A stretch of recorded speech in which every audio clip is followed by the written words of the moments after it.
వాళ్ళు కూడా లైకులు కొడుతుంటారు. కానీ మా రైతులయి మాత్రం వీడియోలు ఎవరు చూడరు, లైక్ చేయరు, ఆదరణ అస్సలు లభించదు. మరి ఆ రైతులు ఏం పాపం చేసినో తెలవదు గానీ, ప్రకృతి అట్నే రైతులను నష్టం చేస్తుంది. ప్రభుత్వాలు నష్టం చేస్తాయి. ప్రతి ఒక్కరు రైతుని నష్టం చేస్తారు గానీ, వాళ్ళ బాధలు, కష్టాలు చెప్పుకోవడానికి ఒక యూట్యూబ్ లాంటి దాంట్లో గూడా ఎవరు సరిగ్గా ఆదరణ లేకపోతే ఎట్లా అన్నా? అందరికీ అన్నం గావాలి, అందరు తినడానికి అన్నం గావాలి, ప్రతి ఒక్కటి గావాలి గానీ, రైతుల బాధలు, రైతుల కష్టాల గురించి వాళ్ళు చేసే వీడియోలు మాత్రం ఎవరికీ అవసరం లేదన్న. ఎందుకన్నా అంతగా ఏం పాపం చేసిర్రు రైతులు?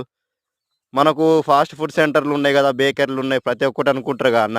ప్రతి ఒక్క ముడి పదార్థం అన్నీ మన రైతులు పండించిన పంట ద్వారానేగా అన్న వచ్చేటియి. అక్కడ ఏమన్నా మిషన్‌లో, కంప్యూటర్‌లో డౌన్‌లోడ్ చేసేది కాదు గదా! దయచేసి రైతులకు గూడా, రైతుల వీడియోలకు గూడా రైతులను గూడా కొంచెం ఆదరించండన్న.